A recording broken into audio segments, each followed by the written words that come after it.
वाञ्छा कल्पतरुभ्यश्च कृपा सिन्धुभ्य एव च पतितानां पावनेभ्यो वैष्णवेभ्यो नमो नमः।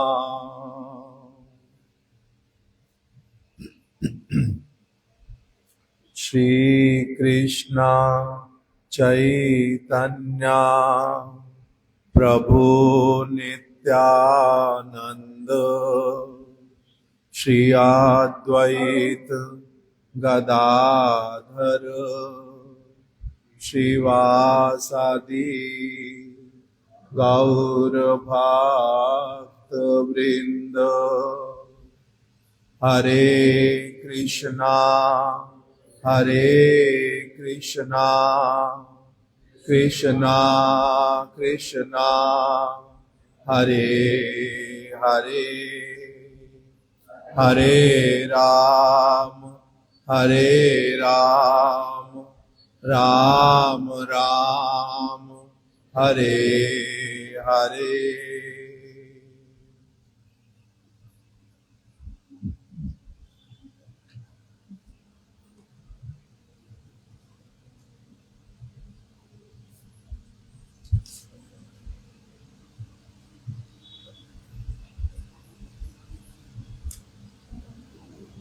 आज हम लोग श्रवण करेंगे नित्य लीला प्रविष्ट ओम विष्णुपाद अष्टोत्तर शत श्री श्रीमद् भक्त्या आलोक परमहंस गोस्वामी महाराज जी के विषय में।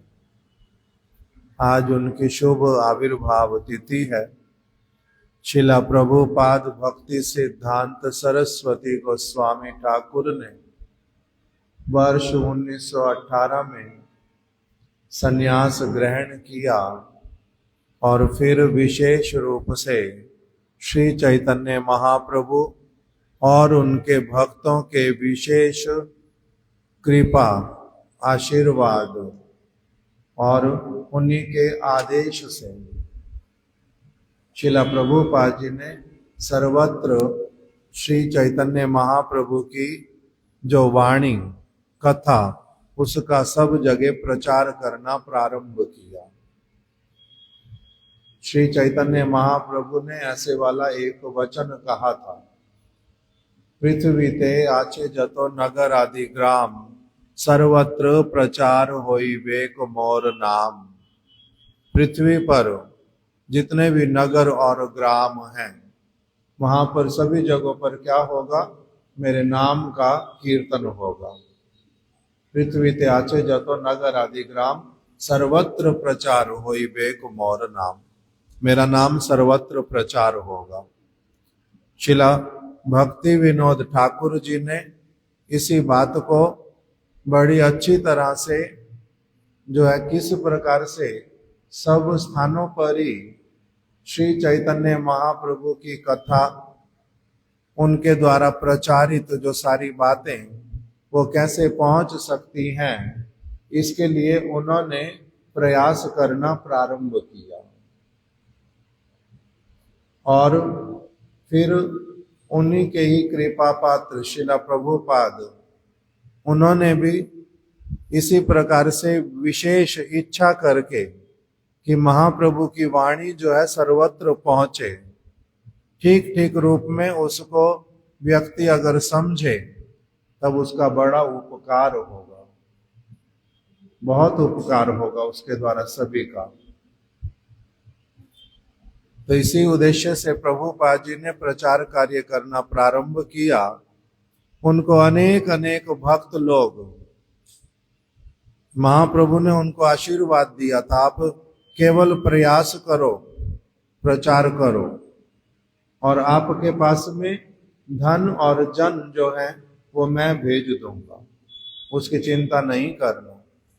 उसी में ही जो ये शिला भक्त्यालोक परमहंस गोस्वामी महाराज, ये भी शिला प्रभुपाद जी को ये मिले थे बांग्लादेश में। अभी जो बांग्लादेश नोयाखाली में, नोयाखाली नामक स्थान पर प्रभुपाद जी प्रचार करने के उद्देश्य से गए थे, और ये वहां पर कॉलेज में अभी पढ़ते थे उस समय शिला परमहंस महाराज जी। और प्रभुपाद जी से मिल करके इन्होंने क्या किया, इच्छा की कि अब मैं मायापुर में आ जाऊंगा। श्रीधाम मायापुर में आ गए प्रभुपाद जी की कृपा को प्राप्त करने के लिए, वहीं पर वास करने लगे। वहीं इनका हरि नाम दीक्षा मंत्र इत्यादि हुआ। पहले इनका नाम था महेंद्र कुमार चौधरी, फिर शिला प्रभुपाद जी ने इनको नाम दे दिया श्री महानंद ब्रह्मचारी। महानंद ब्रह्मचारी जो हैं ये अभी मठ में रह करके सेवा करने लगे। इनको शिला प्रभुपाद जी ने उस समय एक हमारे मठ की ही प्रेस थी जिसमें दैनिक नदिया प्रकाश एक न्यूज़पेपर छपता था डेली, और वहीं से और ग्रंथ भी छपते थे। इनको वहीं पर ही सेवा कार्य दे दिया। वहीं पर कृष्णनगर में फिर रहने लगे और जो ग्रंथ विभाग उसमें सेवा करने लगे महानंद ब्रह्मचारी जी। हमारे परम गुरुदेव के साथ में भी इनका बहुत दिनों तक रहना हुआ। शिला भक्ति प्रज्ञान केशव गोस्वामी महाराज जी के साथ में बहुत दिनों तक वास हुआ। इकट्ठे प्रचार करने के लिए जाते, इकट्ठे ही सारी चीजें करते थे। और बाद में शिला श्रौती गोस्वामी महाराज जी के साथ में भी इनका वास हुआ। और फिर श्रीधाम मायापुर में भी इनका स्थान है। इन्होंने अपना गौर गदाधर जी का स्थापना किया था, वहीं पर ही वास करते थे। अब इनके विषय में दो एक बातें जो हैं वो विशेष रूप में लिखी हुई। एक तो है कि ये नाम भजन परायण वैष्णव थे। इसका अर्थ क्या होता है नाम भजन परायण? गुरु जी जो हैं वो जब हरि नाम देते हैं, दीक्षा देते हैं, तो उस समय बतलाते हैं कि आपको सब समय नित्य प्रति अभी क्या करना है, आज से हरि नाम का जप करना है। हरि नाम का जप करना है। कौन सा मंत्र देते हैं गुरुदेव? महामंत्र, हरि नाम महामंत्र। और उसके लिए क्या बता देते हैं कि आपको नित्य प्रति नियमित संख्या रख करके नाम जप करना है। नियमित संख्या रख करके नाम जप करना है। और दूसरा, कभी भी जो माला है उसको भूखा नहीं रखना। माला जब देते हैं, हरे कृष्ण महामंत्र जब गुरुदेव प्रदान करते हैं, हरे कृष्णा कृष्णा कृष्णा हरे हरे, हरे राम राम राम हरे हरे, ये जो शब्द हैं इनको कहते क्या है? ये साधारण शब्द नहीं है। एक होते हैं शब्द सामान्य और एक को कहते हैं शब्द ब्रह्म। इसमें ये जो शब्द हैं, इन शब्दों में वास्तविक रूप में भगवान की सारी शक्ति निहित है। इसको अगर आदर पूर्वक प्रेम से यदि कोई इसका नित्य प्रति जप करता है, कीर्तन करता है उच्च स्वर में, तो इसके द्वारा उसका चित्त जो है, उसके ऊपर जितना भी मैला चढ़ा हुआ, सारे चित्त का मैला जो है वो धुल जाता है। चेतो दर्पण मार्जनम, चित्त रूपी दर्पण पूरी तरह से मार्जित हो जाता है। अभी ये जो नाम संकीर्तन, इसके लिए कब करना चाहिए उसके लिए बता देते हैं। कीर्तनिया सदा हरि, सब समय ही कीर्तन करना है। परम विजयते श्री कृष्ण संकीर्तनम, ये भी बता देते हैं। और नियम क्या बता देते हैं? खाइते शुइते यथा तथा नाम लय, खाते हुए, सोते हुए, बैठते, जागते, उठते, सब समय ये नाम किया जा सकता है। दिन के समय में, रात्रि के समय में, पवित्र अवस्था में, अपवित्र अवस्था में, किसी भी देश में, किसी भी काल में इसका जप किया जा सकता है। तो इसीलिए और इस नाम के प्रति क्या करना, पहले पहले क्या बताया कि श्री कृष्ण नाम चरितादि सिताप्त विद्या पित्तो उपतप्त रसनस्या नारोचिकानु किंतु आदरात अनुदिनम खलु शैव जुष्टा स्वाद्वी क्रमाद भवति तदगद मूल हंत्री। एक व्यक्ति को अगर पीलिए का रोग हो तो उसको मिश्री जब वो खाता है तो उसको वो मिश्री कैसी लगती है? बहुत कड़वी। मिश्री कड़वी होती है। मिश्री कैसी होती है? बहुत मीठी, पूरी तरह से मीठी। मिश्री जो कि बहुत मीठी है, वो उसको क्यों कड़वी लगती है? फिर उसको बहुत अधिक कड़वी लगती है क्योंकि उसको क्या हो गया है? पीलिए का रोग। उसके रोग के कारण उसको मिश्री जो है वो कड़वी लग रही है। ऐसे मिश्री है क्या? बहुत मीठी। मिश्री तो मीठी वस्तु है, उसको कड़वी लग रही है।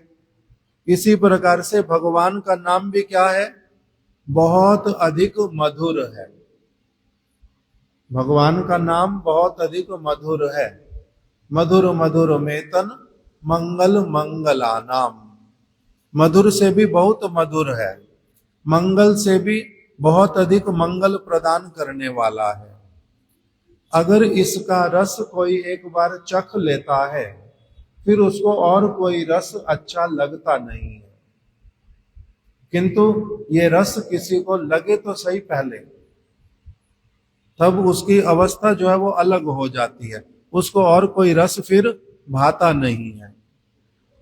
इसीलिए एक कीर्तन में गाते हैं, एक कीर्तन में गाते हैं इसलिए भक्त लोग, श्री गुरु चरणों में क्या रस भरा है, अभी तूने जी भर के देखा कहाँ है। जो रस भरा हुआ है वो रस का हमारे को अभी कोई हमारे को कुछ उसका अनुसंधान नहीं है, हमें उसके बारे में कुछ पता नहीं है, अनुभव नहीं है। इसलिए हमारा कैसे वाला होता है, थोड़ी देर हम अगर हरि नाम कर भी लेते हैं उसके बाद फिर क्या होता है, पहले तो थोड़ी देर भी होता नहीं,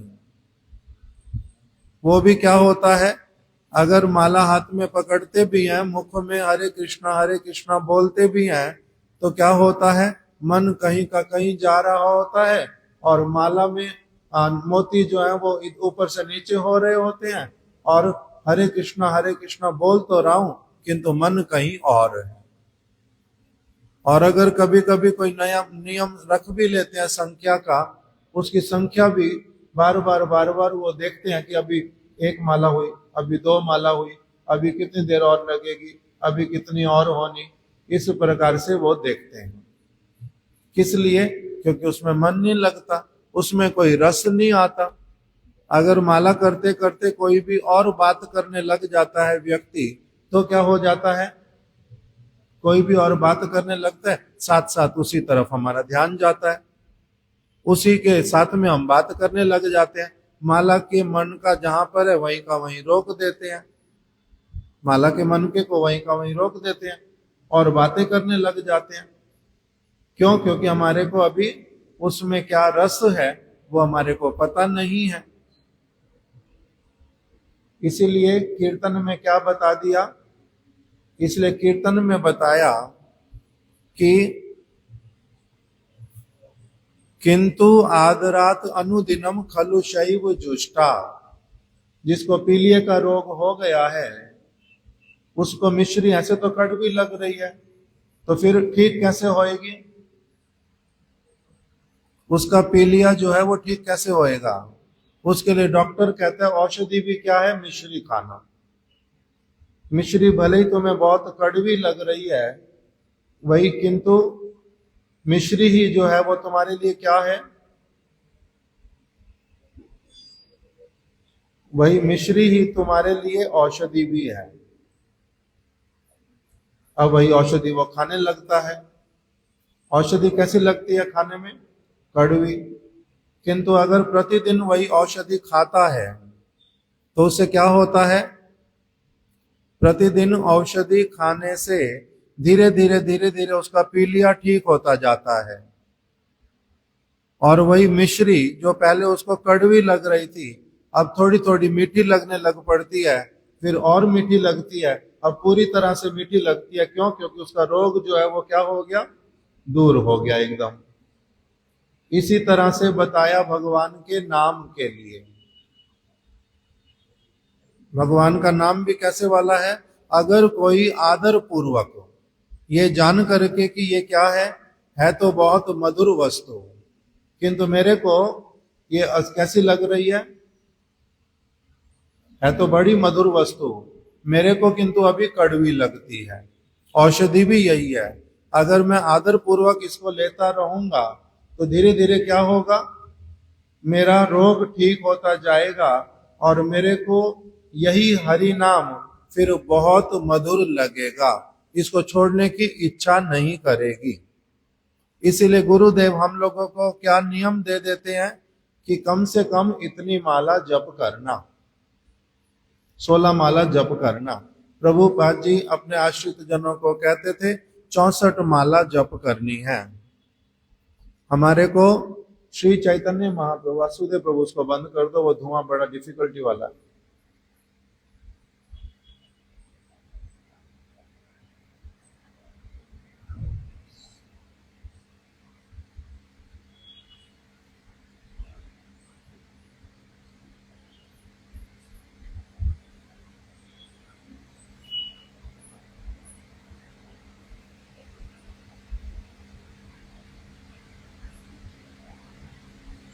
तो प्रभुपाद जी कहते थे कि हम लोगों को क्या बनना है? लखपति। लखपति बनने का मतलब, चैतन्य महाप्रभु अपने भक्तों को कहते थे कि देखो, मैं जब तक तुम लखपति नहीं बनोगे मैं तुम्हारे घर पर भोजन करने के लिए नहीं जाऊंगा, तुम्हारे यहाँ महाप्रसाद नहीं पाऊंगा। तुम्हें क्या बनना पड़ेगा? लखपति। उस समय लखपति सुनने से ही लोगों को चिंता हो गई बहुत अधिक, लखपति कैसे बन सकते हैं?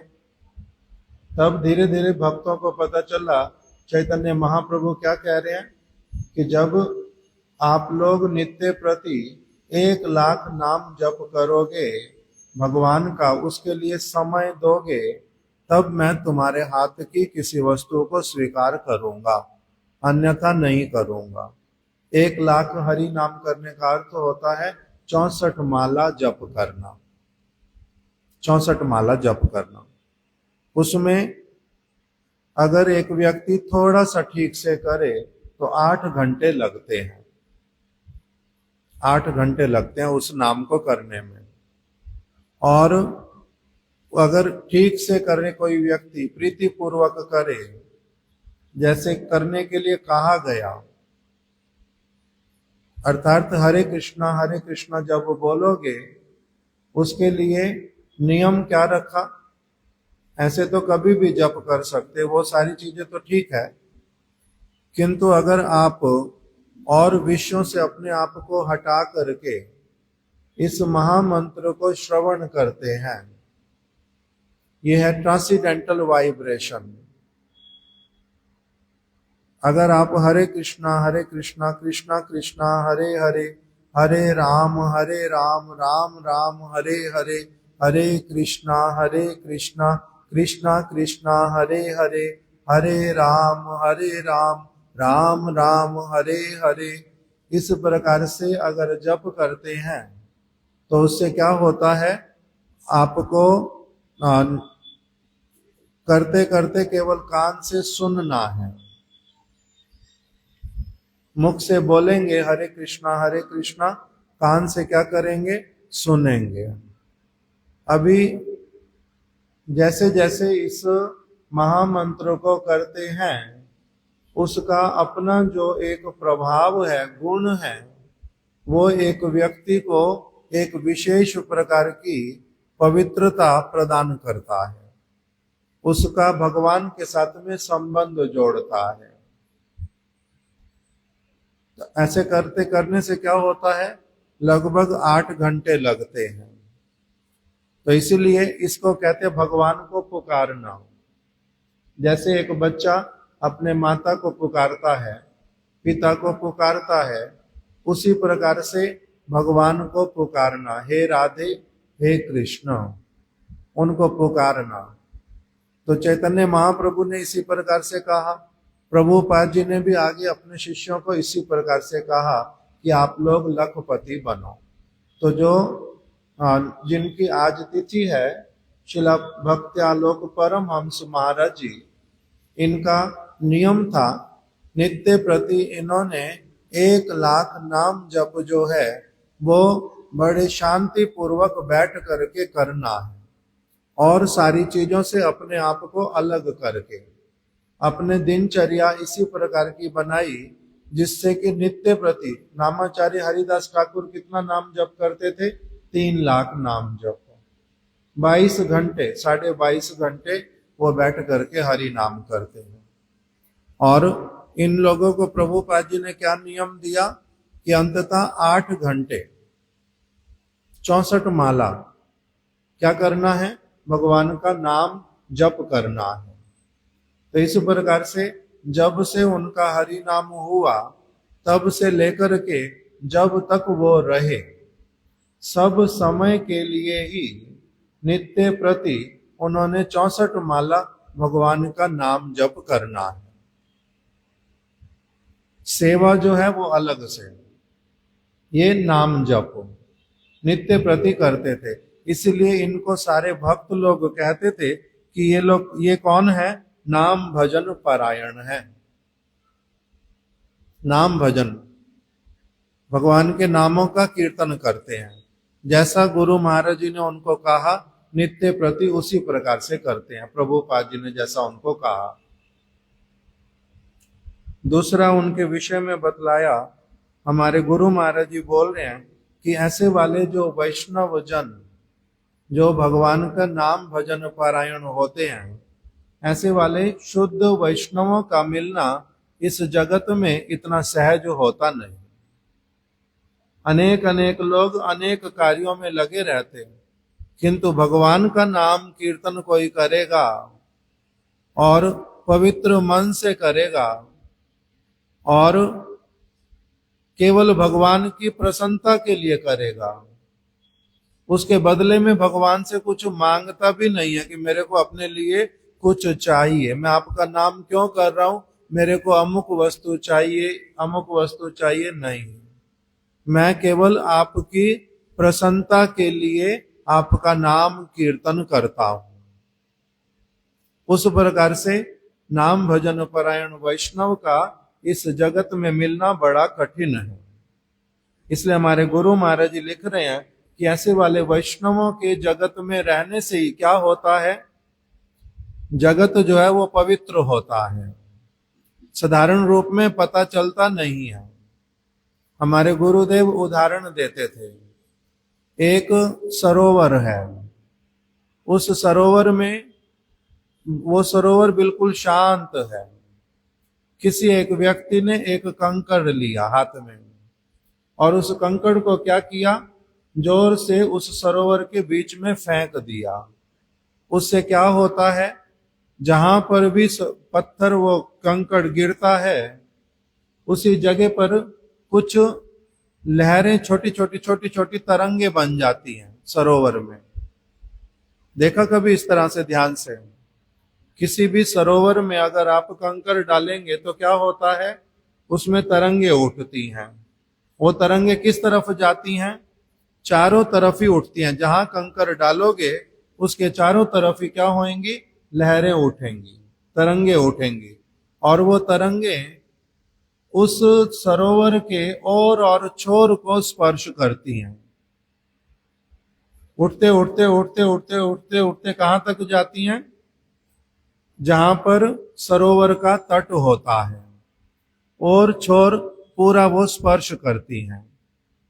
इसी प्रकार से जब एक व्यक्ति शुद्ध रूप में भगवान का नाम करता है, उससे एक विशेष प्रकार की तरंगे उठती हैं पवित्र वाली, और वो क्या करती हैं, इस ब्रह्मांड में सब और जाकर के वो फैल जाती हैं। इसी प्रकार वो, क्योंकि भगवान का शुद्ध नाम ये बहुत दुर्लभ है किंतु बहुत शक्तिशाली है। तो इसलिए ऐसे वैष्णवों का मिलना, जिनका ऐसे नाम संकीर्तन करते हो, इनका इस जगत में वास करना ही कैसे वाला होता है, उसको बोलते हैं भुवन पावन, ब्रह्मांड को पवित्र करने वाले। ऐसे वैष्णव भले ही वो कहीं बाहर भी ना जाते हो, किसी से अधिक मिलते भी ना हो, किंतु तब भी उनके इस पृथ्वी पर रहने मात्र से ही बहुत सारे अमंगल दूर रहते हैं और सबका मंगल होता है।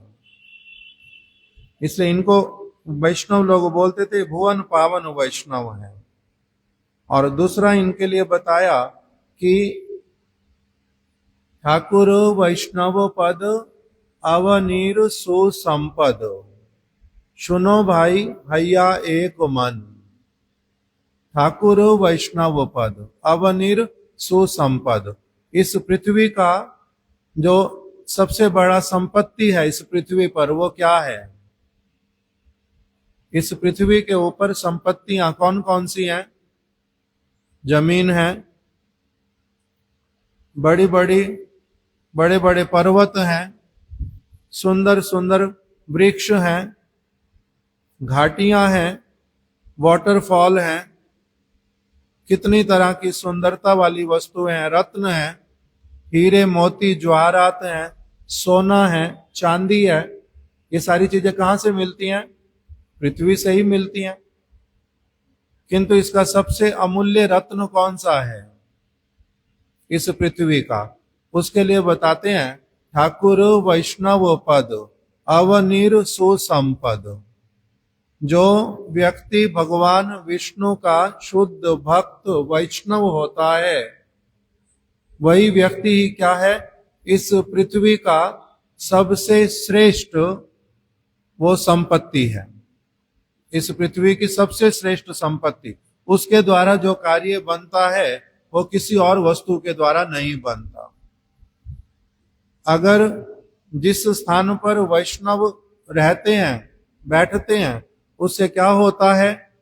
कहते हैं जहां पर जिस माता के गर्भ से किसी वैष्णव ने जन्म लिया, माता धन्य हो जाती है, जननी कृतार्था, माता धन्य हो जाती है। और पृथ्वी जहां पर वो वास करते हैं, जिस स्थान पर चलते हैं, वो भी अपने आप में धन्य मानती हैं अपने आप को। उसके द्वारा वो अपने कि मैं आज सबसे अधिक सुशोभित हो रही हूं, मेरा बड़ा अच्छा श्रृंगार मैंने किया है, मैं बड़ी आनंदित हूं। ऐसे वैष्णव जन जिस स्थान पर चल के जाते हैं, वो स्थान तीर्थ बन जाता है। वहां की मिट्टी ब्रज की रज कहलाती है, वहां पर पर्वत जो हैं वो गोवर्धन कहलाते हैं, वहां पर नदी अगर कोई हो वो यमुना कहलाती है। ये वैष्णव गण जिस जिस कुल में अवतरित होते हैं, कुल के जो पितर लोग हैं, वो जहां जहां पर होते हैं वो नृत्य करके आनंदित होते हैं कि वो हमारे कुल में हमारे सबको तारने वाला एक वैष्णव आविर्भूत हो गया, उसने जन्म लिया। वो जिस तरफ दृष्टिपात करते हैं उसी तरफ मंगल होना प्रारंभ हो जाता है। जहां जिस स्थान पर अगर वो अपने हाथों को ऊंचा करके भगवान को पुकारते हैं, उस हाथों को ऊंचा उठाने पर जो जो समस्त प्राणी देवता इत्यादि उन सब का भी मंगल होना प्रारंभ हो जाता है। क्यों? क्योंकि इनके जिह्वा के ऊपर सब समय भगवान का नाम, पवित्र नाम विराजित रहता है। इसके द्वारा इनकी ऐसी पवित्रता आ जाती है। तीर्था कुर्वन्ति तीर्थाणि, तीर्थों को भी ये पवित्र करने वाले बन जाते हैं, ऐसे वाले वैष्णव। इसलिए इनको कहते हैं कि ये कौन है? भुवन पावन वैष्णव और पृथ्वी के सुसंपद। जब इनका इस जगत से जाना हुआ, अप्रकट हुए जब, तब हमारे गुरु महाराज जी ने इनके विषय में कहा इसी सब बात को कि शिला परमहंस महाराज जी जो हैं ये कौन है? नाम भजन परायण वैष्णव और पृथ्वी की सुसंपद। अभी इनके इस जगत से जाने पर जो अभाव है वो कोई पूरा नहीं कर सकता इनके स्थान पर। इस प्रकार के ये वैष्णव थे। और प्रभुपाद जी के कहने पर ये स्थान स्थान पर जहां पर भी मठ इत्यादि के लिए स्थान चाहिए वहां जाकर के खरीदते थे। इसलिए प्रभुपाद जी इनको बोलते थे केनाराम, मतलब कि सब चीज खरीद सकते, बड़ी अच्छी तरह से भाव मोल करना जानते हैं। और जो भी सेवा कार्य प्रभुपाद जी ने इनको देना, इन्होंने उसको स्वीकार कर लेना। अपने गुरु भाई शिला भक्ति रक्षक श्रीधर गोस्वामी महाराज जी से इन्होंने संन्यास ग्रहण किया था और सारा जीवन ही हरि नाम करते रहते। बड़े इनको हरि नाम करते करते ही सभी लोग देखते थे प्राय, इसलिए इनको बोलते थे नाम भजन परायण वैष्णव है। गौड़िया पत्रिका के सबसे पहले संपादक भी रहे। इनके विषय में इस प्रकार का भी वर्णन आता है। बड़ा विनम्र स्वभाव, आदर्श चरित्र और अकृत्रिम इनका जीवन था। श्री चैतन्य महाप्रभु ऐसे भक्तों के विषय में क्या कहते हैं? वो भी यही कहते हैं कि ताहा बिना रत्न शून्या होइला मेदिनी। ऐसे वैष्णवों के इस जगत से जाने पर पृथ्वी जो है वो भी विलाप करती है कि ओ ये अब इनका स्पर्श, इनका जो हरि नाम वो मेरे को सुनने के लिए, इनकी सेवा करने के लिए मेरे को अब अवसर और नहीं मिलेगा। इस प्रकार के वैष्णवगण, तो इनके विषय में बहुत अधिक हम लोगों को पता नहीं है, किंतु जैसा भी हो शिला प्रभुपाद जी के चरण आश्रित सन्यासी वैष्णव हमारे परम गुरुदेव इत्यादि सभी के साथ में रहने वाले हमारे महाराज जी उनकी महिमा को गान करते थे। आज उनकी शुभ आविर्भाव तिथि है, वो हमारे प्रति आशीर्वाद करें, यही उनके श्री चरण कमलों में प्रार्थना है। वांछा कल्प तरुभ्यश्च कृपा सिंधुभ्य एव च पतितानां पावनेभ्यो वैष्णवेभ्यो नमो नमः। शिला भक्त्यालोक परमहंस महाराज की जय। उनकी शुभ आविर्भाव तिथि की जय। उनकी तिथि पालन करने वाले समस्त भक्त वृंद की जय। गौर प्रेमानंदे हरि हरि बोल।